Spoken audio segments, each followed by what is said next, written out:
Bismillahirrahmanirrahim. Assalamualaikum warahmatullahi wabarakatuh. Alhamdulillah wassalatu wassalamu ala Rasulillah wa ala alihi wa sahbihi wa mawalah. Asyhadu an la ilaha illallah wahdahu la syarikalah wa asyhadu anna Muhammadan abduhu wa rasuluh wa safiyyu wa khaliluh addal amanah wa nasahal ummah wa jahada fi sabilihi haqqa jihadih. Ikhwa fillah rahimakumullah, rekan-rekan semua yang dirahmati Allah Subhanahu wa taala. Kali ini kita melanjutkan telaah kita atau kajian kita terhadap surah An-Nur yang kita sampai di ayat ke-27. Kita masuk di persoalan yang berkenaan dengan etika setelah sebelumnya kita membahas tentang hukum, ya, beberapa hukum atau hudud, ya. Jadi kita lihat dulu hubungannya, apa bedanya antara hudud dengan etika, ya, atau hudud dengan adab dalam Al-Qur'anul Karim atau dalam agama kita ini. Oke, kalau kita perhatikan kemarin kita sudah membicarakan tentang hudud asy-syar'iyyah, ya, hudud atau ketentuan-ketentuan dari Allah Subhanahu wa taala yang berkenaan dengan beberapa aturan yang insya Allah kalau kita melakukannya, maka kita ini akan ikut serta menghasilkan masyarakat yang baik. Kenapa? Karena aturan-aturan itu sengaja diperintahkan oleh Allah kepada kita semuanya agar kita ini kemudian berhasil menciptakan masyarakat yang diidealkan oleh Islam. Oke, yang pertama disebut hudud, yang disebut dengan hudud. Ya, hudud itu kalau bahasa kita sekarang hukum. Ya, oke. Nah, hukum itu kalau kita renungkan, dia berasal sebenarnya dari etika, dari norma, dari budaya, dari yang ada di masyarakat, atau bahkan ya dari agama kalau negara itu berbeda antara hukumnya dengan agama yang dianut oleh orang yang ada di sana. Jadi kita lihat dulu hubungan antara hukum ini, ya. Jadi orang itu bikin hukum atau biasanya kita sebut dengan hukum positif atau undang-undang, ya, yang berlaku di sebuah negara, itu asalnya dari mana? Dari etika, dari norma, dari budaya, dari agama yang ada di masyarakat.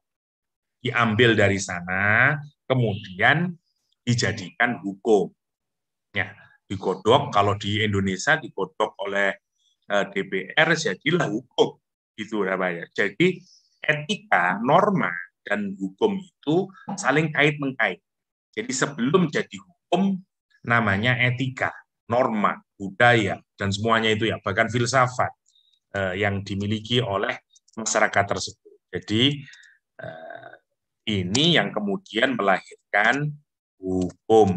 Ya, ini hukum biasanya kita sebut hukum positif. Nah, masyarakat yang baik itu adalah masyarakat yang memiliki aturan dan etika. Nah, karena itu Allah Subhanahu wa taala mengajarkan kita melalui surah An-Nur ini bagaimana kita menciptakan masyarakat yang baik dengan aturan-aturan itu. Kita sudah belajar nih beberapa aturannya, ya, yang harus kita ingat terus ini. Satu, kita telah mempelajari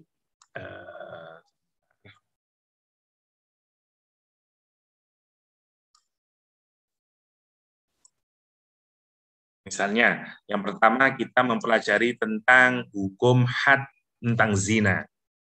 Oke, ini sangat penting karena bagi agama kita itu zina itu seperti puncaknya kalau kita melihat masyarakat itu baik atau tidak nanti. Ya, di sini kita belajar sudah zina muhson dan derivasinya nanti, ya. Kita memahami tentang zina ghairu muhson. Kita mempelajari bagaimana homoseksualitas, semua orientasi seksual itu, liwat, bahkan bagaimana orang yang berzina dengan binatang dan seterusnya, semuanya berkaitan dengan sana. Yang kedua, kemudian kita belajar tentang pernikahan orang yang berzina. Ya, saya sebut saja pernikahan zaniyah, zani atau zaniyah, orang yang melakukan zina. Dengan siapa dia harus berzina? Ada aturannya di dalam agama, kita sudah membahasnya. Ya. Kemudian kita juga kita sudah mengkaji yang ketiga tentang qadzaf, ya, menuduh orang baik-baik sebagai misalnya selingkuh dan seterusnya. Keempat, kita bicara tentang suami yang menuduh kepada istrinya atau istri yang menuduh kepada suaminya melakukan perbuatan zina. Namanya li'an. Kelima, kita sudah mencari tentang hadisul ifki, ya, atau berita bohong. Bahasa sekarang mungkin kita menyebut dengan ini, kalau bahasa hari ini ya bisa hate speech, ini semuanya masuk. Bisa masuk hoax, ya, masuk hoax dan seterusnya, fake news misalnya, ya, ini semuanya masuk di sana dan seterusnya. Ini namanya hadisul ifki. Terus kita juga sudah mempelajari bagaimana resiko yang akan ditanggung terhadap orang yang ikut serta dalam melakukan hadisul ifki, dalam hadisul ifki. Nah, ini yang disebut dengan hukum-hukum. Nah, ini yang disebut dengan hukum-hukum. Dan semuanya namanya hukum itu punya akibatnya.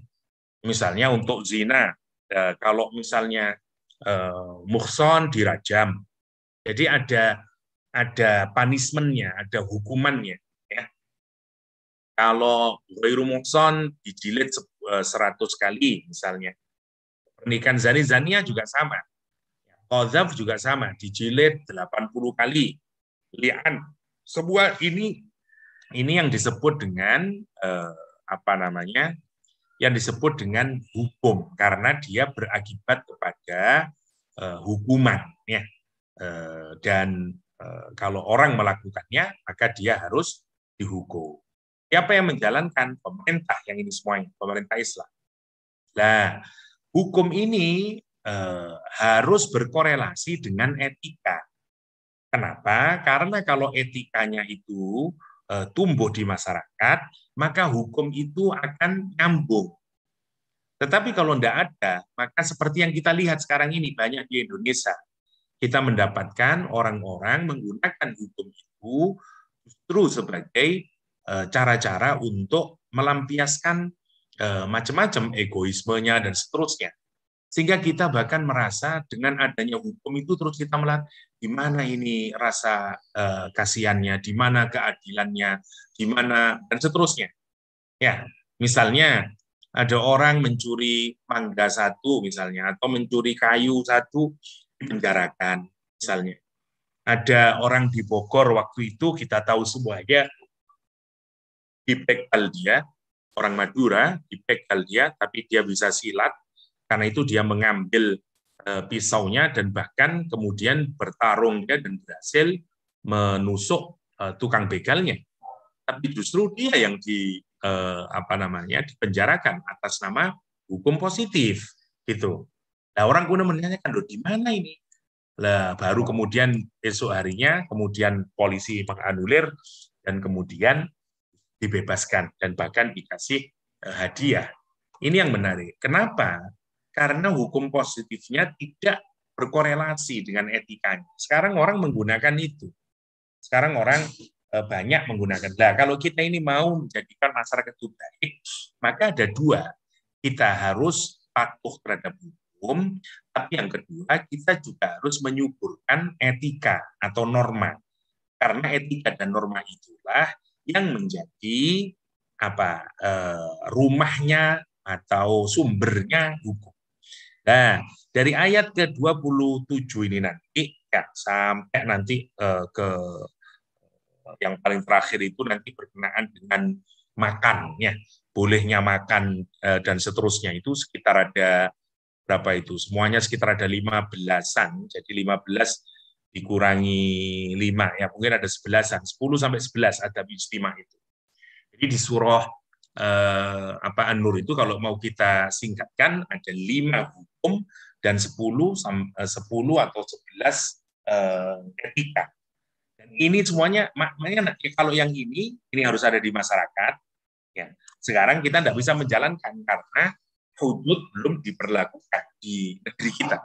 Kecuali misalnya di Aceh itu bisa. Karena apa? Karena pelaksanaan hudud itu harus melibatkan pemerintah. Ya, jadi kita belum bisa melaksanakan yang hudud. Tapi yang adab ijtimaiyah ini yang harus kita laksanakan. Kenapa? Karena ini wilayahnya bukan wilayah pemerintah, tapi wilayah kita. Ini norma, ini etika, ini norm. Makanya kita menyebutnya sebagai norm, etika sosial atau norma sosial yang diajarkan oleh Al-Quranul Karim. Ada sekitar 10-11 nanti. Maunya apa? Kalau norma ini benar kita mengajarkannya dan kemudian ditumbuh kembangkan di dalam rumah-rumah kita semuanya nanti, maka sebenarnya tidak perlu hukum lagi. Kenapa ada hukum? Karena orang sudah menabrak norma tersebut, sudah menabrak etika tersebut. Sehingga kemudian norma dan etika itu harus diundangkan, harus dikakukan, dibikin kaku sampai kemudian beresiko. Kalau begini hukumannya begini, kalau begini hukumannya begini. Nah, kalau pada etika dan norma nggak ada hukumannya. Norma dan etika itu tidak ada hukumannya. Hukumannya ya tidak baik. Hukumannya ya kurang ajar, itu tidak baik, itu kurang akhlak, begitu namanya adab itu. Jadi adab atau etika, akhlak itu berbeda dengan hukum, dengan syariah. Ya, makanya kita sekarang sedang mempelajari adab ijtimaiyah. Mari kita mulai ya. Jadi untuk apa adab ijtimaiyah? Inilah sebenarnya yang paling yang paling dasar kalau kita mau menciptakan masyarakat yang baik. Karena startnya harus dari dasar ini. Mari kita lihat ya ayat yang pertama. Bismillahirrahmanirrahim. Ya ayyuhalladzina amanu la tadkhulu buyutan ghaira buyutikum hatta tasta'nisu wa tusallimu ala ahliha. Dzalikum khairul lakum la'allakum tadzakkarun. Hai orang-orang yang beriman. Lihat, Allah mengawali dengan orang yang beriman. Karena yang bisa melakukan adab, yang beradab dan berakhlak itu orang beriman. Gini yang pertama ya.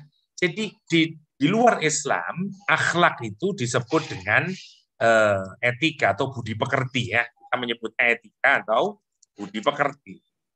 Kalau kita tanya dari mana budi pekerti itu lahir, etika itu lahir, dari masyarakat sendiri.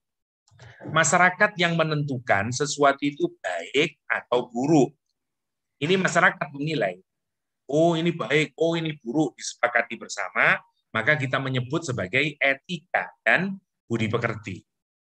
Nah, karena itu etika dan budi pekerti di satu daerah dengan daerah yang lain bisa berbeda. Kenapa? Karena tergantung masyarakat. Misalnya, di Indonesia pacaran itu jelek, misalnya. Tapi di Barat pacaran baik-baik saja. Ya, boleh-boleh saja dan baik-baik saja itu.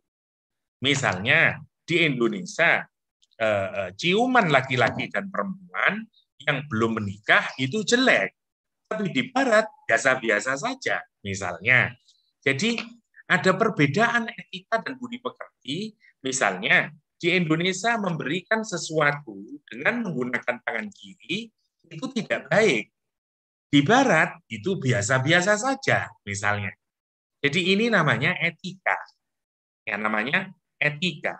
Tidak boleh kita menyalahkan satu etika dengan etika yang lain. Kenapa? Karena berbasis pada masyarakat tersebut. Apa yang baik menurut orang Madura, belum tentu baik menurut orang Jawa. Kenapa? Karena ini adalah etika. Nah, yang menarik di Islam, adab ya atau akhlak itu tidak berasal dari manusia. Nah, itu bedanya. Tapi berasal dari Allah Subhanahu wa taala. Jadi yang menentukan baik dan buruk ya, kalau dalam agama kita itu Allah. Bukan manusia. Karena itu disebut dengan akhlak. Ya. Jadi disebut akhlak. Kenapa? Karena Allah itu khaliq, kita ini makhluk. Agar kita ini baik, Allah mengajari kita adab dan etika. Agar kita ini jadi baik, namanya akhlak. Nabi Muhammad diutus sebagai contohnya. Agar kita bisa mengerti bagaimana sih menjadi manusia yang baik itu. Makanya Nabi Muhammad menyatakan, innama bu'itsu liutammima makarimal akhlak. Tiadalah aku diutus itu melainkan untuk menyempurnakan akhlak.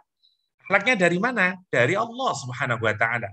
Rasulullah SAW menyatakan, "Adzabani Rabbi fa ahsana ta'dibi," kata Rasulullah. Ya, aku ini diajarin adab oleh Allah Subhanahu wa taala. Karena itu begitu baiknya adabku ini. Ya, pendidikan Allah Subhanahu wa taala ini. Ya. Kenapa? Karena dalam Islam itu akhlak itu atau adab itu dari Allah. Ini yang berbeda antara etika di dalam Islam dengan etika dari Allah Subhanahu wa taala dalam agama ini. Lah Ustaz, kita yang hidup di Indonesia terus bagaimana? Kita punya dua-duanya. Ada etika menurut budaya, ada etika menurut agama.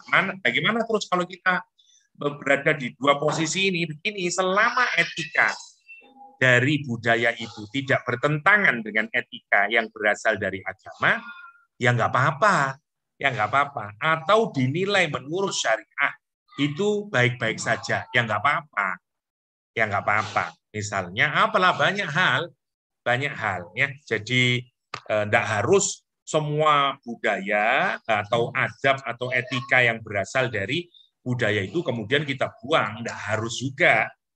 Kapan kita membuangnya? Sepanjang dia bertentangan dengan aturan agama. Itu poinnya. Mari kita lihat yang pertama. Bismillahirrahmanirrahim. Hai orang-orang yang beriman. La tadkhulu buyutan. Janganlah kalian memasuki buyutan. Dibikin nakirah, dibikin tidak ada al-buyut, maksudnya mana saja rumah. Gitu. Yang cirinya adalah ghaira buyutikum, yang bukan rumahmu. Hatta tasta'nisu, sampai kamu meminta kerelaan mereka dan izin mereka. Wa tusallimu, dan mengucapkan salam ala ahliha, kepada pemilik rumahnya. Dzalikum, hal tersebut khairun, jauh lebih baik lakum buat kalian semuanya. La'allakum tadzakkarun, agar kamu itu mengingatnya, merenungkannya, menjalankannya, mengambil manfaatnya dan seterusnya. Namanya la'allakum tadzakkarun. Bagaimana ayat ini riwayatnya? Ayat ini punya kisah menarik. Riwayatnya itu dulu ada perempuan dari Madinah berkata kepada Rasulullah Shallallahu Alaihi Wasallam, ya Rasulullah, ini aku nufi baiti. Saya ini ada di dalam rumah saya. Ala halin, dalam satu keadaan, dalam satu kondisi, la uhibbu ayyarani alaiha ahad. Yang aku nggak suka kalau ada satu orang pun melihat keadaanku. Karena aku ini sedang mungkin pakaiannya terbuka auratnya dan seterusnya. Ya Rasulullah, saya ini berada dalam rumahku sendiri. Dan saya itu dalam kondisi yang tidak ingin dilihat oleh siapapun. La walidun wala waladun. Tidak ayahku atau anakku sekalipun. Tiba-tiba fayakti datang ke dalam rumahku. Siapa? Al-abu, bapakku. Fayadkhulu alayya. Dan bapakku masuk saja ke rumahku itu. Wa innahu la yazalu yadkhulu alayya rajulun min ahli. Demikian juga ada saudaraku juga yang nyelonong saja ke rumah itu. Keluar masuk, nyelonong saja. Padahal saya dalam keadaan yang saya tidak mau dilihat oleh orang. Wa ana ala tilkal hal, dan saya berada dalam keadaan semacam itu ya Rasulullah. Fa kaifa asna? Apa yang harus saya lakukan ya Rasulullah? Kata perempuan ini. Fa nazalat al-ayah. Turunlah ayat ini. Jadi ayat ini turun berkenaan dengan perempuan yang saat itu sedang mungkin auratnya terbuka. Turun ayat, Allah ngasih etika kita. Bagaimana kalau kita ini masuk rumahnya orang lain, bukan rumah kita sendiri. Hatta itu rumah orang tua kita, hatta itu rumah paman kita, hatta itu rumah bibi kita, apalagi rumahnya orang lain. Pokoknya yang ghairu buyutikum. Nah, apa caranya? Yang pertama, kita lihat. Kalimatnya menggunakan yang pertama yang harus dilakukan kalau kita mau, jadi ini etika bertamu ke rumahnya orang. Yang pertama, tastanisu, istiqnas. Yang kedua, mengucapkan salam. Ya, jadi ada dua hal yang harus kita lakukan kalau mengikuti ayat ini. Ya, mari kita lihat dulu. Rasulullah SAW dalam satu hadis menyatakan dalam Sahih Muslim, "Man ittala'a fi baiti qaumin min ghairi idnihim, halla lahum ay yafqa'u 'ainah." Siapa yang nginjen-nginjen atau ngintip ya ke rumah seseorang tanpa izinnya, halal bagi dia untuk mencolok matanya itu, kata Rasulullah SAW. Bahkan bisa dimaknai untuk mencopot matanya itu. Ada orang, kita ini misalnya sudah ngelihat-ngelihat rumah kita, ya melalui jendela, melalui mana lah, ngintip-ngintip dia. Kata Rasulullah, halal, copot aja matanya itu.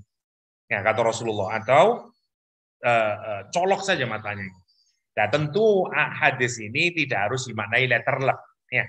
Tidak harus dimaknai letterlek karena hadis ini maknanya adalah itu perbuatan yang sangat buruk. Tinggalkan, jangan lakukan begitu. Itu maksudnya kata para ulama. Kenapa? Karena kadang Rasulullah juga menggunakan kalimat, oh ini cara orang Arab ya untuk menunjukkan sesuatu yang jelek. Ya, misalnya pernah Rasulullah Shallallahu Alaihi Wasallam itu berkata kepada Abbas bin Mirdas. Abbas bin Mirdas ini memuji Rasulullah Shallallahu Alaihi Wasallam dan Rasul tidak suka dengan pujiannya itu. Ya, Rasul berkata kepada Bilal, kata Rasulullah, kum faqta lisanah, kata Rasulullah. Berdirilah kamu, hai Bilal, potong lisannya orang itu. Tapi maksudnya bukan Bilal disuruh memotong lidahnya atau ya lesannya orang itu, bukan begitu. Maksudnya adalah innama arada bidzalika ayyadfa ilaihi syai'an. Ya, walam yurid bihi al-qat'a fil haqiqah. Maksudnya bukan untuk memotong secara hakiki, tapi bagaimana dia tidak lagi melakukan hal yang tadi tidak disukai oleh Rasulullah Shallallahu Alaihi Wasallam. Maksudnya begitu. Ya. Tetapi dari hadis ini kita bisa menunjukkan apa? Betapa jeleknya orang yang mencuri-curi pandangan ke rumah orang lain. Ya, kenapa? Karena kemungkinan dia nanti bisa melihat aurat yang ada di sana. Dan itu yang dilarang oleh agama ini. Karena itu yang pertama ya. Apa yang dimaksud dengan istiqdan? Yang pertama dulu. Istiqdan ya, jadi istiqnas ya. Kalimatnya yang pertama yang disuruh ya ayyuhalladzina amanu ya. Kata Allah Subhanahu wa taala, la tadkhulu buyutan ghaira buyutikum hatta tasta'nisu. Jadi ada istiqnas. Perhatikan ada tambahan sin sama taknya ini ya. Istiqnas ada tambahan sin itu memiliki makna kalau ada tambahan sin itu fungsinya littola ya, fungsinya littola ya, untuk mencari. Para ulama menyatakan istiqnas itu makna dasarnya adalah al-isti'lam, maksudnya isti'lam. Apa isti'lam itu? Mencari tahu. Mencari tahu. Yang kedua, makna istiqnas itu yang kedua adalah istiqsyaf ya, istiqsyaf.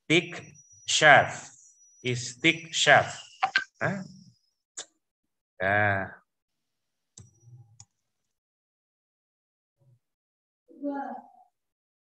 Oke, yang kedua istiqsyaf. Kasyaf itu terbuka ya, berusaha mengungkap ya, istiqsyaf itu. Berusaha mengungkap. Nah, itu biasanya digunakan kata istiqnas. Oke, yang menarik juga untuk kita perhatikan sebelum kita terlampau jauh ya. Jadi kata istiqnas itu misalnya ada ini, dari sini muncul kalimat misalnya ya. Anasa misalnya. Anasa asyait misalnya. Anasa asyait. Saya tidak bisa nulis bahasa Arab ya di sini. Oke. Melihat sesuatu ke dalam, lihat sesuatu dalam keadaan jelas dan terbuka. Anas syai'. Ya, anas tunara misalnya. Ya, kalau masih ingat kisahnya, ini adalah contohnya. Anas tu naron dalam Al-Quran. Anas tu naron. Ya, kata Nabi Musa alaihissalam. Karena ketika Nabi Musa pulang dari diperintahkan oleh Allah SWT untuk kembali ke Mesir, ya, mendakwai Firaun bersama istri dan pembantunya, Nabi Musa berada di kegelapan malam, berhenti karena gelap gulita. Nabi Musa alaihissalam melihat api di atas bukit, dan itu jelas sekali. Ya, lah kata Nabi Musa, ini anastu nara, kata Al-Qur'an, kata Nabi Isa, Nabi Musa maksud saya, ini anastu nara, sungguh aku melihat. Oke, karena itu anastu makna pertamanya itu istiksyaf atau isti'lam. Nah, makna duanya itu ya sama, ini sebenarnya intinya sama ya. Jadi maknanya intinya sama, berusaha untuk mencari tahu, berusaha untuk mengungkap, karena anas itu begitu. Dari situlah kenapa anasa itu mencari tahu, mengungkap, kelihatan. Ya, dalam bahasa Inggris disebut dengan perceive. Ya, anasa itu perceive, perceiving. Ya, dalam bahasa Inggris disebut dengan perceive. Dari sini muncul persepsi. Ya, jadi kan perceive, kita mampu melihat. Mana yang pertama? Jadi apa yang harus, ini mana pertama dulu ya secara bahasa. Yang kedua sekarang, anasa itu dari kata unes, ya, dari kata unes. Unes itu artinya lembut hati, ya, harmoni, compassion, ya, compassion itu namanya unes, al-uns, ya. Lah orang yang memiliki hati yang lembut, ya, dia senangnya tidak bikin ribut, harmoni, ya, suka memberikan belas kasihan pada orang lain. Dalam bahasa Arab disebut dengan anis, ya, disebut dengan anis, meskipun tidak ada perswedannya, namanya anis. Oke? Maka kenapa Al-Quran menyatakan istiqnas yang pertama, ya? Jadi kita harus melakukan istiqnas. Ada dua maknanya, ya. Oke, sebentar. Secara bahasa maknanya ada dua. Satu, istiqlam dan istiksyaf. Oke. Yang kedua maknanya adalah harmoni. Dari sini berarti ngapain orang itu kalau dituntut untuk melakukan istiqnas? Maka orang melakukan istiqnas itu, yaitu satu, dia mencari tahu. Kira-kira orang ini mau menerima saya enggak sebagai tamu? Satu, dia mencari tahu, kira-kira waktunya tepat enggak saya bertamu? Itu harus diketahui dahulu. Misalnya jangan bertamu ke rumah orang yang memang semestinya kita tidak bertamu. Misalnya habis maghrib, ya, orang mungkin masih baru sholat dan segala macamnya. Ya, malam hari tidak sebaiknya orang bertamu. Misalnya pagi sekali, misalnya. Jadi lihat mana orang yang bisa convert, yang merasa nyaman kalau ditamu. Itu penting. Yang pertama, namanya istiqlam, namanya istiksyaf. Ya. Yang pertama. Yang kedua, namanya unes. Kita ini harus memastikan kalau kita bertamu kepada orang itu, orangnya mau ditamuin. Jangan maksa kalau bertamu. Jadi kita ini harus tahu kira-kira orang ini suka enggak saya tamu ya. Kira-kira orang ini mau enggak saya tamuin. Nah, itu harus kita lihat. Dia kalau ditamuin habis isya, itu enggak suka sebenarnya. Ya udah, jangan bertamu habis isya. Itu istiqnas namanya. Oke. Nah, yang ketiga para ulama mengaitkan istiqnas itu bermakna istiqdan. Nah, ini makna yang ketiga, minta izin. Ya, berarti maknanya istiqdan sama dengan istiqdan, yaitu minta izin, meminta izin. Ngomong ke dia, Ustadz, saya mau bertamu, Pak, saya mau bertamu, Bu, saya boleh nggak pergi ke, dan seterusnya.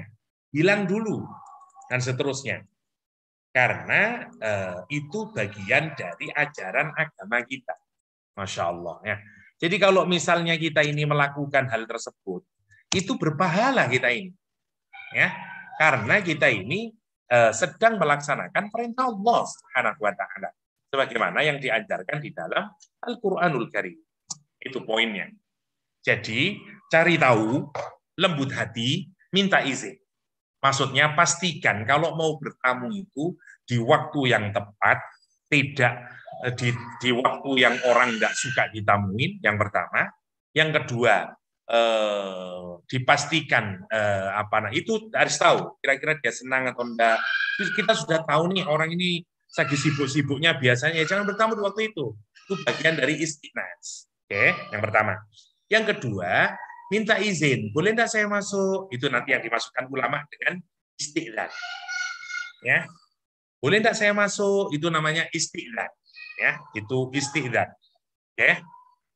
Oke, setelah yang pertama, kalau orang bertamu itu istiqnas adabnya, ada adabnya. Yang kedua salam. Yang kedua mengucapkan salam. Oke, yang kedua mengucapkan salam. Oke.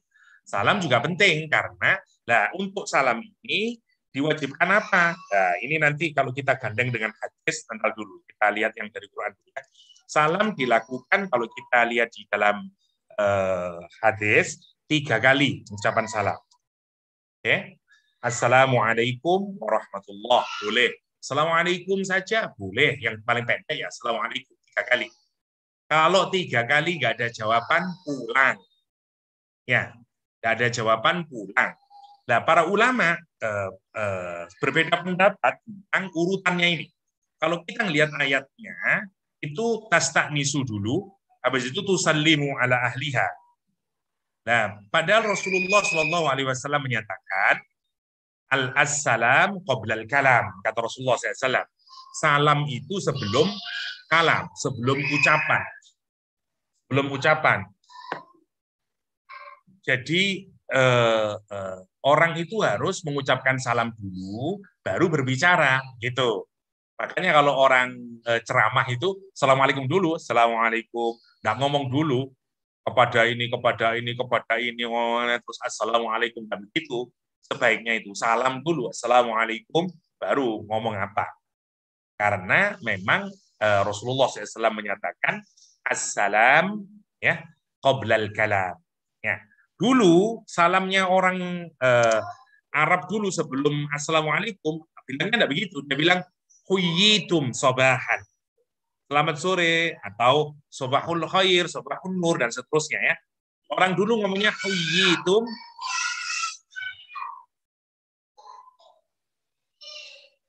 bilangnya huyitum, saja. Bilangnya huyitum sobahan, atau huyitum asaan. Dulu begitu caranya orang dulu. Huyitum sobahan, misalnya begitu dia bilang. Huyitum sobahan, huyitum nasaan. Nah, ini kemudian diganti oleh Islam ya dengan menyatakan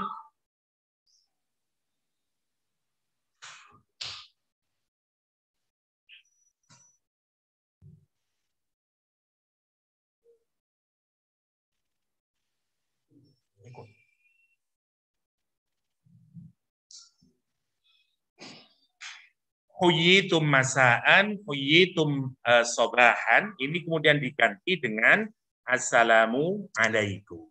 Nah, itu kalimat yang pertama. Dan diucapkan 3 kali. Diucapkan 3 kali. Kalau setelah 3 kali tidak ada jawaban, pulang, kata Rasulullah. Nah, sekarang mari kita gabung dengan hadis ya secara umum. Bagaimana kita bertamu? Yang pertama, ketuk pintu. Ketuk pintu. Atau kalau sekarang bel. Ketuk pintu itu juga ada sunnahnya. Kata para sahabat nanti, dulu dan ketuk pintu itu tidak boleh terlampau keras. Sahabat dulu mengetuk pintu rumah Nabi dengan menggunakan kukunya. Ya, nah gitulah, dengan menggunakan kukunya, tak tak tak tak gitu, tak tak tak tak gitu. Jangan ngetuk pintu pakai batu ya, atau pakai kayu. Itu mau maling gitu namanya, bukan mau bertamu ya. Yang pertama, ketuk pintu. Kalau sekarang sudah ada bel, maka penggantinya ya bel. Oke, ketuk pintu nomor 1. Setelah itu ucapkan salam. Nah, berdirinya dulu. Berdiri gitu ya, berdiri tidak di depan pintu, ya, tetapi di sebelah kanan atau kiri pintunya. Ya, tidak boleh berdiri pas di depan pintunya, tapi berada di sebelah kiri atau sebelah kanan. Jadi kalau kita urut-urutkan ini ya, setelah itu baca salam. Salam maksimal 3 kali. Oke. Setelah itu baru istiqnas. Nah, baru istiqnas atau istiqdan. Istiqdan, baru minta izin. Boleh saya masuk? Nah, gitu. Istiqdan. Jadi kalau kita urut, ini etika yang diajarkan oleh agama kita. Kalau kita melakukan, kalau kita bertamu ke rumahnya orang lain. Ya, sebelum kita detailkan lagi, mari kita lihat beberapa hadis ya. Anna Abu Musa, sesungguhnya Abu Musa al-As'ari, istadzana ala Umar. Dia minta izin ke rumahnya Umar. Berarti apa ini? Istiqnas ya. Salah samarrat 3 kali dia. Falam yu'dzan lahu, tapi tidak diberi izin, tidak ada yang jawab assalamualaikum, assalamualaikum, assalamualaikum, tidak ada yang menjawab. Faraja'a, ulanglah kemudian Abu Musa al-Asy'ari. Faqala alam tasma' sauta Abdullah bin Qais. Umar kemudian bertanya kepada orang-orang, ya kata Umar, alam asma' sauta Abdullah bin Qais? Tidakkah aku tadi mendengar suaranya Abdullah bin Qais atau Abu Musa al-Asy'ari? Ya, nah, saya tadi kayaknya dengar suaranya Abdullah bin Qais, kata dia. Baru saja anifan, kata dia. Qalu, orang-orang berkata kemudian, qalu bala, iya wahai Umar, tadi ada Abu Musa al-Asy'ari datang ke rumah antum, tapi antum tidak menjawab, beliau pulang. Terus Umar menyatakan, fadluhu, tolong ya, cari dia. Cari Abu Musa al-Asy'ari, ajak kemari. Qala fatalabuhu, maka kemudian orang-orang mencari. Fadu'iya, dan kemudian diundanglah Abu Musa al-Asy'ari kepada Umar. Faqala, Umar kemudian berkata kepada Abu Musa al-Asy'ari, ma hamalaka ala ma sana'ta? Apa yang menyebabkan kamu itu? Kok kamu sudah datang ke rumah, terus kok malah pulang, sudah sampai ke rumah saya? Kata Abu Musa al-Asy'ari, istadzantu salasan. Aku sudah meminta izin 3 kali, Umar. Saya sudah mengucapkan salam, minta izin 3 kali. Falam yu'dzan li, tapi saya tidak dikasih alasan izin tersebut kepada saya. Roja'tu, maka saya pulang. Wa inni sami'tu Rasulullah sallallahu alaihi wasallam, karena aku mendengar Rasulullah SAW bersabda, idza sta'dzana ahadukum salasan falam yu'dzan lahu falyarji. Jika orang meminta izin masuk ke rumah orang itu 3 kali, ya falam yu'dzan, tapi dia tidak diberikan izin, sudah pulang. Jadi meskipun kita tahu orangnya ada di dalam, ini yang penting ya. Misalnya kita tahu nih ada orangnya di dalam, terus orangnya misalnya assalamualaikum, dan kita tahu sebenarnya orang itu mendengar, assalamualaikum, pulang, sudah, jangan teruskan. Terus kita bilang enggak kelihatan kok saya di dalam itu, ini kayaknya pura-pura enggak dengar nih. Ya, pulang, itu berarti tuan rumah enggak mengizinkan kita masuk. Itu artinya falam yu'dzan, mereka tidak memberikan izin. Nah, kalau kita pulang, kita mendapat pahala. Justru kalau kita masih, ini mana, wah itu yang salah. Itu poin yang pertama. Nah, kita ini sering sudah tidak ada etikanya begitu itu. Kita assalamualaikum, assalamualaikum, bu, assalamualaikum. Waduh, berkali-kali kita ini. Itu poin yang pertama ya. Sudah pulang. Kalau 3 kali, meskipun kita melihat ada orang di dalam, tapi dia tidak memberikan izin, sudah pulang. Itu etikanya dalam Islam. Dia assalam qoblal kalam. Atau hadis berikutnya, istadzana Umar, Umar minta izin ala Rasulullah sallallahu alaihi wasallam. Masuk ke rumahnya Rasulullah SAW. Faqala, Umar berkata, assalamu ala Rasulillah sallallahu alaihi wasallam. Ya, Rasul menyatakan assalamualaikum. Ayadkhulu Umar, kata Umar, apakah Umar boleh masuk? Ayadkhulu Umar, apakah Umar boleh masuk? Kata Rasulullah SAW. Ini yang disebut dengan istidzan, kata Umar. Ayadkhulu Umar, itu baru, itu namanya istidzan, minta izin. Minta izin. Tahu lagi-lagi, anna Rasulullah SAW istadzana ala Sa'id bin Ubadah. Rasul minta izin kepada Sa'id bin Ubadah. Faqala assalamualaikum. Rasulullah bertamu ini ke rumah sahabatnya, namanya Sa'id bin Ubadah. Sa'd bin Ubadah ini Rasulullah SAW menyatakan assalamualaikum. Faqala Sa'dun waalaikumsalam warahmatullah walam yusmi' nabi. Ya, walam yusmi' nabi. Maksudnya dia menjawab pelan. Jadi Sa'ad bin Ubadah ini menarik orang ini. Jadi Rasulullah bertamu, assalamualaikum. Dia bilang waalaikumsalam. Terus Rasulullah mengucapkan salam lagi, assalamualaikum. Dia menyatakan lagi waalaikumsalam. Sampai 3 kali. Begitu 3 kali Rasulullah mau berbalik, baru dia buka pintu. Ya Rasulullah, ahlan wa marhaban ya Rasulullah. Rasulullah tanya, kenapa kamu tadi saya mengucap salam kok sampai 3 kali, kamu tidak balas-balas. Baru ketika kata Rasulullah, sesungguhnya aku itu ingin mendapatkan doamu 3 kali. Karena kalau orang mengucapkan salam, itu sesungguhnya berdoa. Dan doa Nabi istimewa, doa Rasulullah itu. Karena itu sahabat itu menarik ya, modus ini. Dia kepingin didoakan Nabi 3 kali. Assalamualaikum, assalamualaikum, masya Allah. Ya itu apa namanya Rasulullah SAW.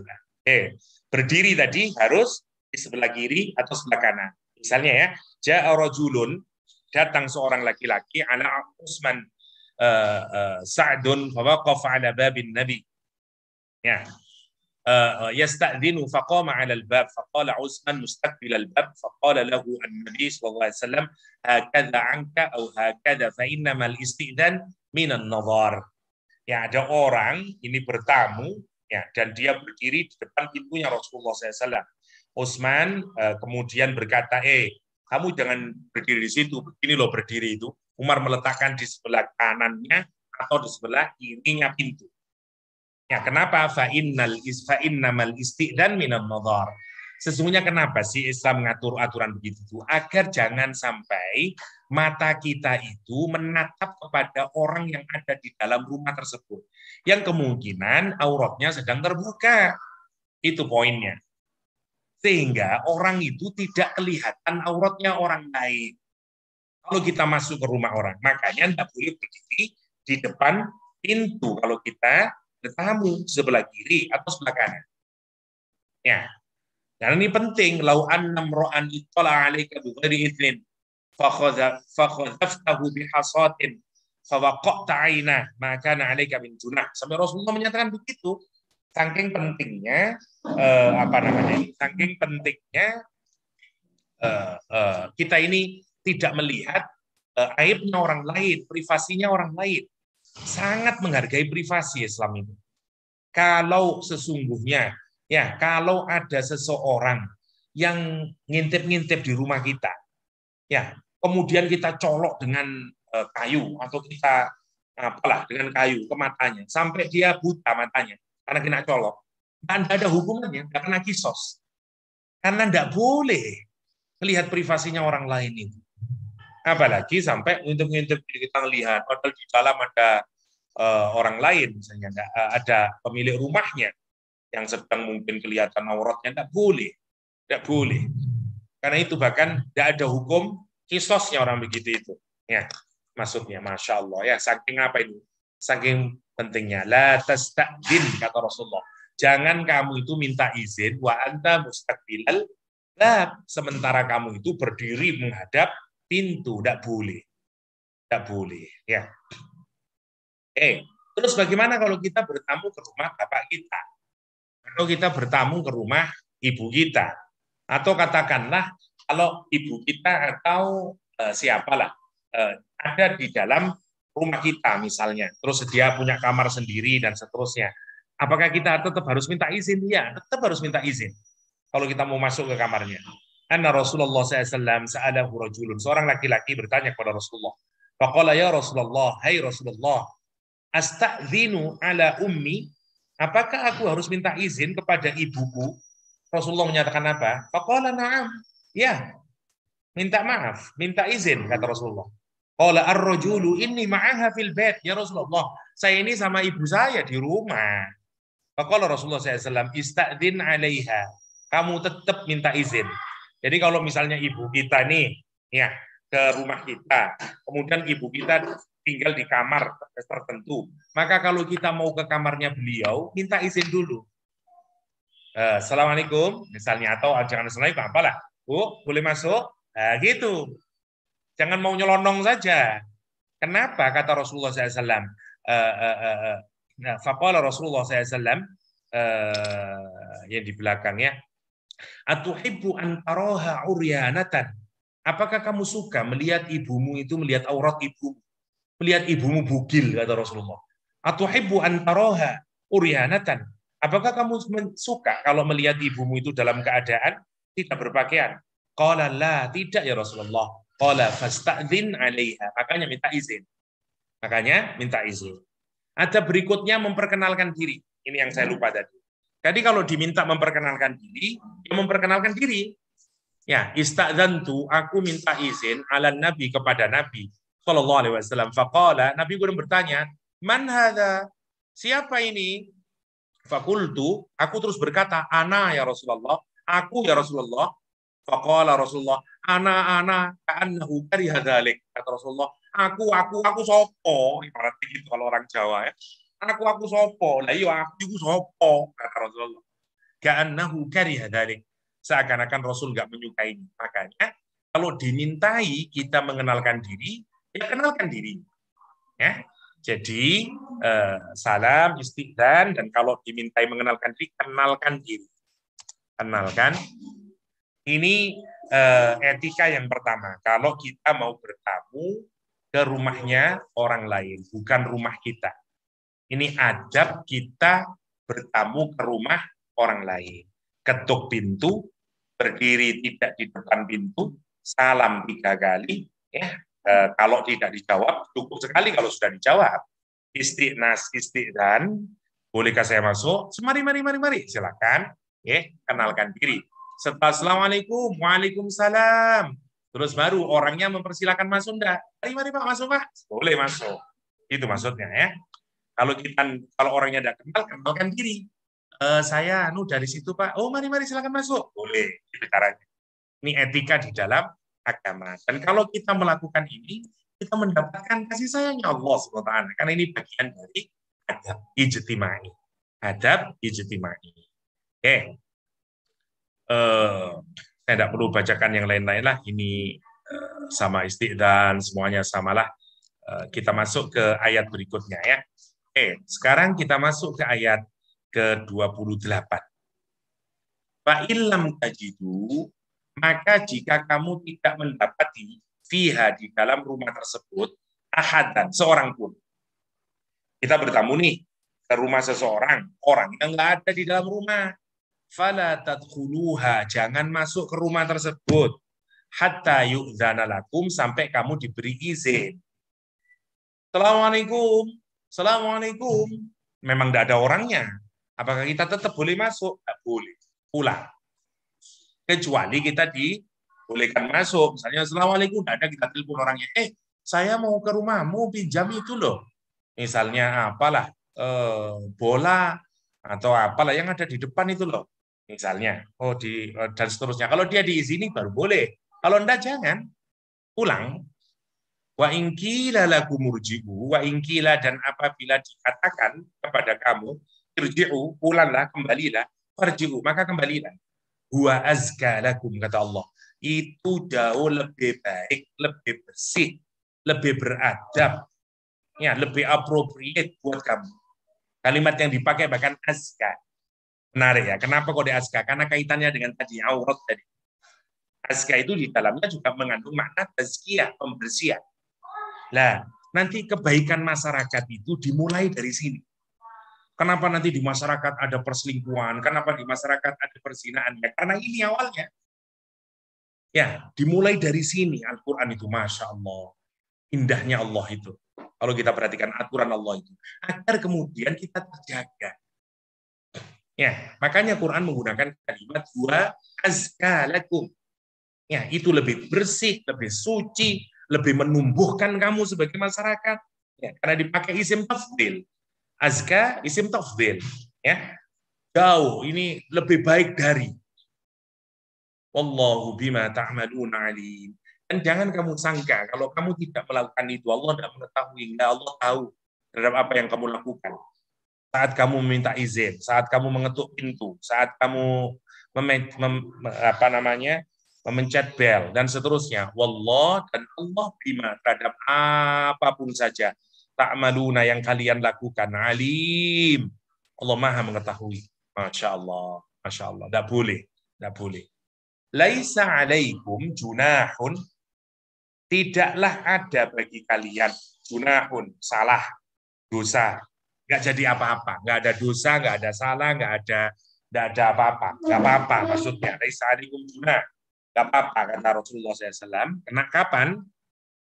Ayat hulu untuk memasuki buyutan rumah-rumah ghairu maskunatin, rumah-rumah yang tidak dihuni, rumah yang tidak ada penghuninya. Fihi mata'ul lakum, ya, yang di dalamnya kamu ada keperluannya untuk istirahat atau untuk minum kopi atau untuk masuk ke hotel. Jadi ghairu maskuna itu bukan rumah untuk tempat tinggal, misalnya seperti kedai kopi, warung. Kalau sekarang ya mungkin seperti Indomaret, Alfamaret, hotel. Sampean di Indomaret tidak perlu diri di sebelah kanan kiri, terus assalamualaikum, assalamualaikum, bolehkah saya masuk? Ya orang gila namanya. Nggak perlu kalau ke Indomaret. Aku ke hotel, wah di pintu hotel assalamualaikum, ya nggak, ya nggak, bukan begitu, nggak. Nah, kalau masya Allah, ya, Quran itu ngatur kayak begitu. Laisa alaikum kata Allah, laisa alaikum junah, nggak apa-apa kalau rumah ini. Wallahu ya'lamu ma tubduna wa ma taktumun. Dan Allah itu mengetahui ma tubduna, apa yang kamu nampakkan. Maksudnya apa? Minta izin, bunyi assalamualaikum, pencet bel, itu ma tubduna. Wa ma taktumun, dan apa yang kamu sembunyikan. Yang kamu sembunyikan apa? Ngintip. Siapa tahu bisa ngelihat gratisan. Gitu maksudnya. Itu ma taktumun. Apa yang kamu inginkan di dalam hatimu itu. Waktu ngelihat ke rumahnya orang lain. Ya, Allah tahu semuanya. Karena itu, saat kita bertamu ke rumah orang, itu gunakanlah adab ini. Nah, ayat 29 ini turunnya berkenaan dengan pertanyaan Abu Bakar As-Siddiq. Faqala, berkata Abu Bakar radhiyallahu an, ya Rasulullah, kata Abu Bakar, afara'aital khanati wal masakin fi turuqi Syam. Ya Rasulullah, bagaimana kemudian, karena tadi dikasih tahu bahwa kita ini harus kalau mau masuk ke rumah orang itu harus tastanisu wa tusallimu ala ahliha. Ya. Terus Abu Bakar berkata, "Loh, ya Rasulullah, bagaimana kalau kita ini ke rumah-rumah ya yang tidak ada penghuninya? Ya, seperti di jalan-jalan menuju Syam." Jadi gini, dulu kalau orang berdagang ke Syam, ya, menuju Syam, itu ada tempat-tempat persinggahan. Ya, kalau sekarang ya kayak kedai kopi, apalah, tempat orang untuk misalnya hammam, tempat untuk mandi, pemandian, dan seterusnya. Karena ada keperluan dia masuk, tak capek lah istirahat sebentar. Kalau kita kayak rest area dan seterusnya lah. Laisa fiha sakin, sana tidak ada penghuninya saat itu, nggak ada ya, tempat saja memang dibangun untuk kemaslahatan zaman itu. Fa'anzalallahu ta'ala, maka turunlah ayat ini, laisa alaikum junahun an tadkhulu buyutan ghairu maskunah. Ghairu maskunah, kata Allah Subhanahu wa taala. Jadi kalau daerahnya itu bukan, atau ini oleh ulama modern kemudian dikaitkan kepada banyak hal itu tadi, ya, misalnya kepada hotel, kedai kopi, warung, restoran, terus kamar, tempat pemandian, hammam, dan seterusnya, itu semuanya diperkenankan. Jadi tidak apa-apa kalau kayak begitu itu tanpa kita meminta izin,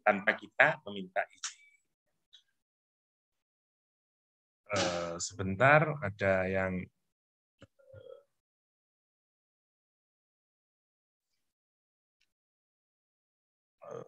Dan ada yang tambahan sebentar saya nyari kalau ada yang lewat.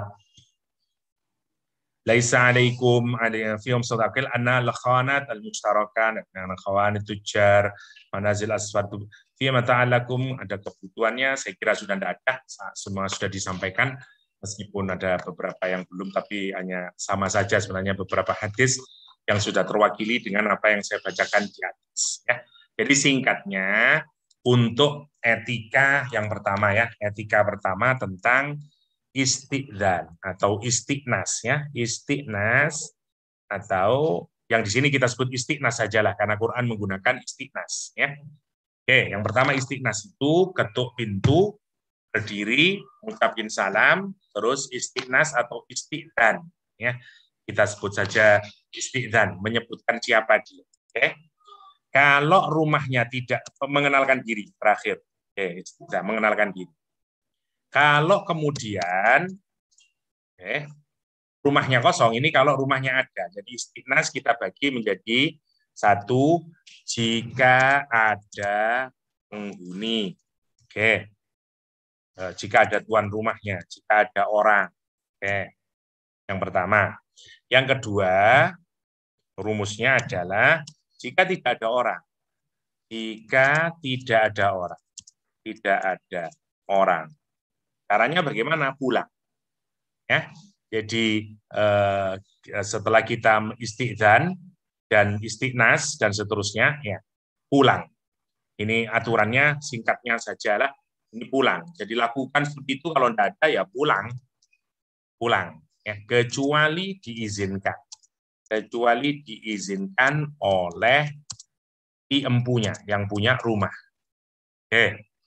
Yang terakhir untuk rumah yang tidak berpenghuni seperti apa namanya? Kalau sekarang ya hotel, ya restoran, mungkin Alfamart, warung, pemandian dan seterusnya lah. Nah, ini untuk sekarang ini tidak perlu. Nah, ini baru yang ini tidak perlu izin. Kalau ini tidak perlu. Tidak perlu istiqnas. Nah, itu ayat 27 sampai 29. Jadi etika yang bisa kita pelajari dari ayat 27 sampai 29. Oke. Tuh, kita lanjutkan satu ayat lagi kemudian mungkin kalau ada yang mau ditanyakan ya. Oke. Mohon maaf kayaknya enggak bisa sampai 34 ini. Oke, kita lihat sekarang ayat yang ke-30. Ya, kita masuk ke ayat yang ke-30. Bismillahirrahmanirrahim. Qul lil mu'minina.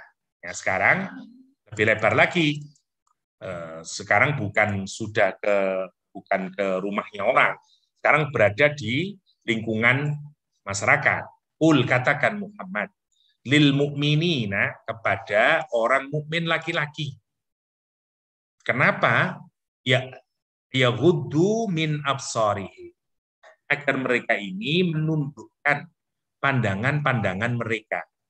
Wa yahfadzu furujahum dan menjaga farji mereka.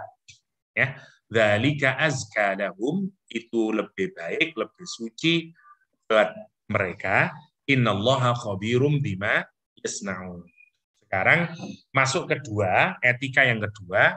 Ini etika relasi laki-laki dan perempuan. Ya. Kita masuk kedua, namanya etika relasi. Kita sebut saja dengan etika relasi laki-laki dan perempuan. Laki-laki, ini etika relasi. Ya, bagi laki-laki dulu. Bagi laki-laki, karena ayat berikutnya baru bagi perempuan. Oke. Allah mengatur bagaimana laki-laki ini, etika bagi laki-laki dalam berinteraksi, ya, oke. Etika relasi untuk laki-laki. Al-Quran menggunakan kalimat yaghuddu min absarihim. Kita lihat dulu ini, yaghuddu, ghadda itu menahan artinya, ya, menahan pandangan, untuk menahan baru absar namanya pandang. Oke, mari kita lihat dulu ya. Kata kullil mu'minina yaghuddu min absari wa yaghfuddu furujahum. Ini yang menarik, ada kita perhatikan huruf min ini. Oke.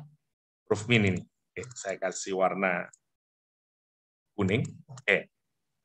Fi hadzal mawdi' salasu aqwal. Kenapa kok dikasih kata min? Kenapa kok yaghuddu enggak langsung? Ya, absarahum. Sementara kalau yahfadzu furujahum, enggak ada yahfadzu min furujihim.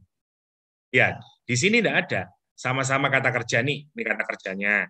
Ya, coba kalau kita perhatikan, saya besarkan sedikit.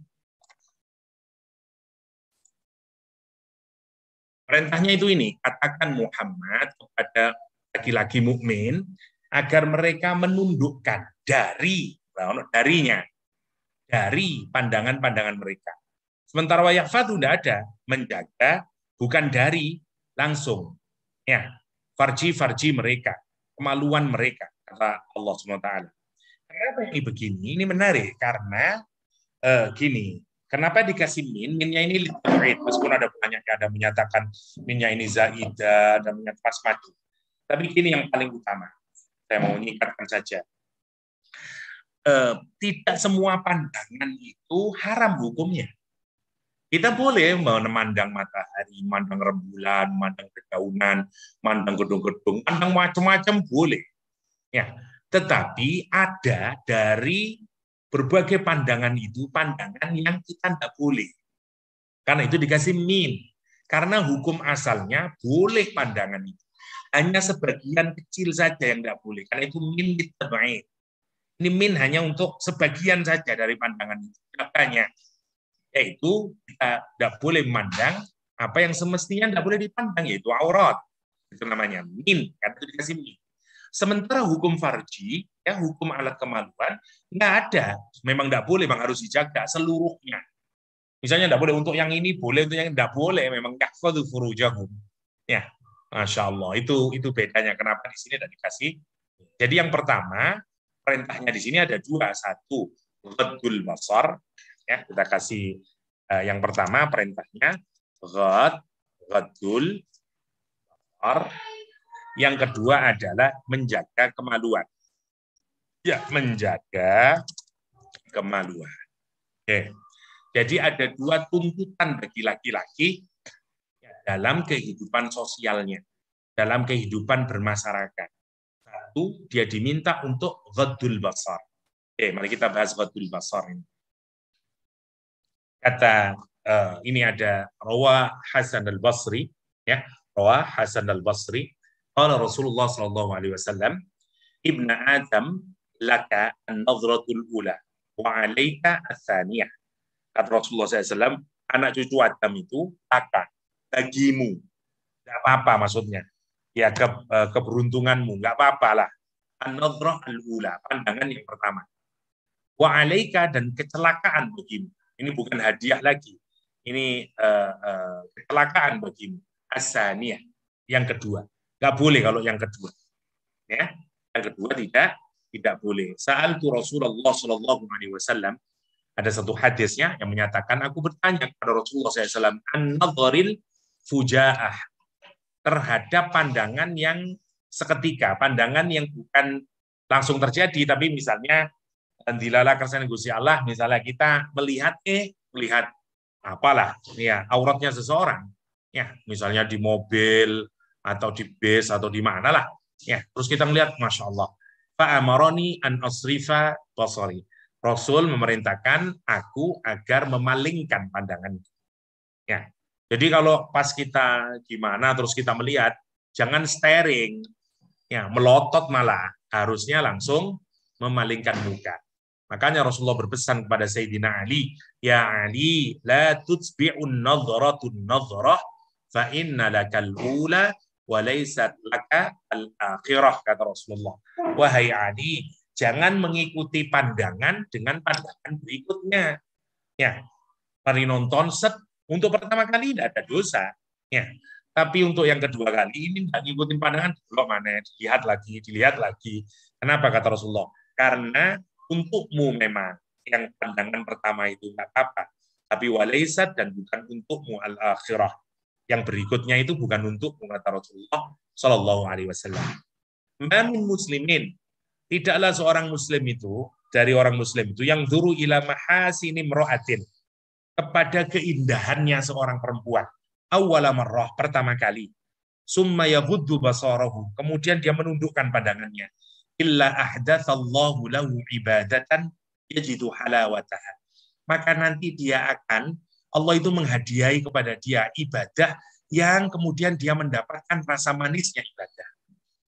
Jadi jangan-jangan kita ini tidak mendapatkan manisnya ibadah, baca Quran tidak terasa nikmat, sholat tidak terasa nikmat. Salah satunya, terutama bagi laki-laki, jangan-jangan karena kita keseringan menonton aurat, ghadul basar.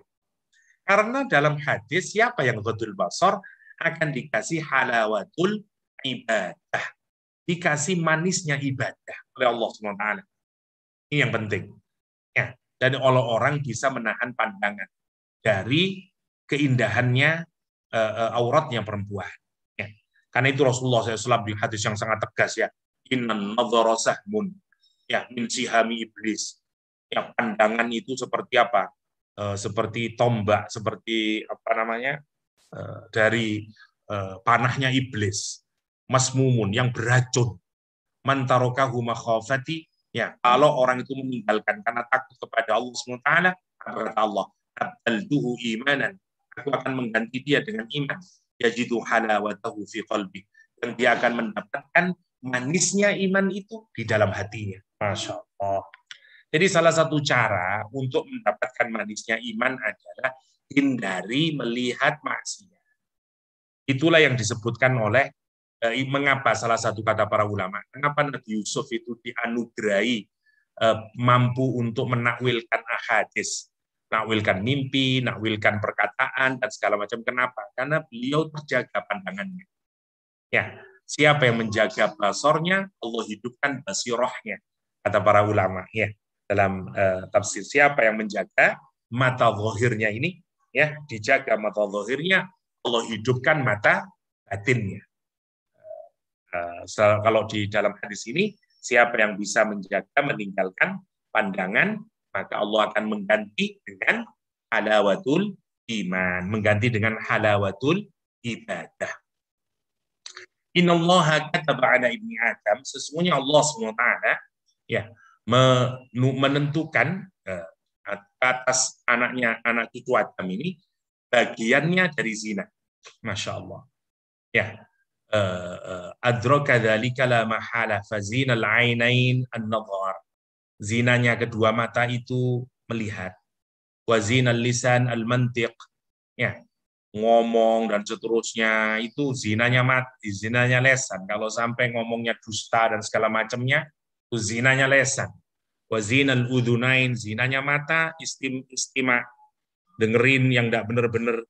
Wa zinal yadain al-batshu, ya, wa zinar rijlain al-masyu wan nafsu wat tamanna tastahi al farju yusaddiqu dzalika wa yukadzibu. Ya, semua anggota tubuh kita ini punya potensi untuk berzina, kata Rasulullah SAW. Ya, ada zina mata, zina telinga, dan seterusnya. Dan zinanya mata adalah kalau kita memandang yang tidak selayaknya untuk dipandang, yaitu memandang auratnya yang tidak boleh. Itu ayat yang ke-30. Saya kira itu dulu. 31 agak panjang karena berkenaan dengan hijab, umur, dan seterusnya. Insya Allah di pertemuan mendatang kita selesaikan sampai kepada insya Allah cahaya yang sudah selesai, baru nanti tinggal yang di belakang beberapa etika lagi. Ya, saya kira itu dulu. Saya kembali lagi pada Mas Aaf, mungkin ada yang mau bertanya atau langsung kita tutup. Saya serahkan kepada Mas Aaf. Jazakumullah khairan Ustaz. Kita buka sesi pertanyaan untuk jamaah. Monggo Bapak Ibu, kita kasih kesempatan 1 atau 2 orang penanya. Bagi yang mau bertanya bisa melalui fitur chat ataupun bisa langsung untuk bertanya.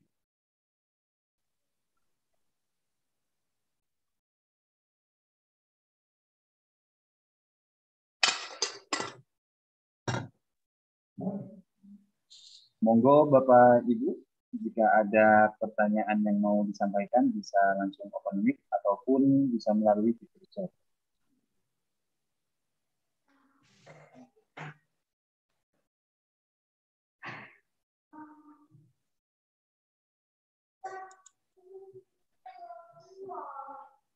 Sepertinya masih belum ada pertanyaan, Ustaz. Tidak apa-apa, saya mungkin akhiri dengan doa, tapi saya ingin mengakhiri dengan satu kisah yang berupa hadis dhaif yang harus kita ketahui bersama ya.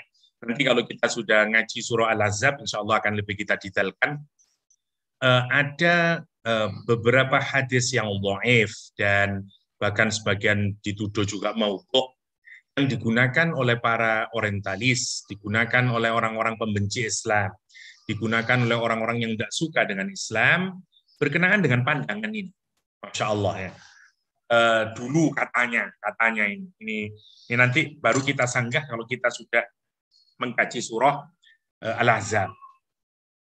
Jadi dulu Rasulullah SAW pernah suatu hari berkunjung ke rumah anak angkatnya, yaitu Zaid bin Haritsah, yang telah menikah dengan Zainab binti Jahsy.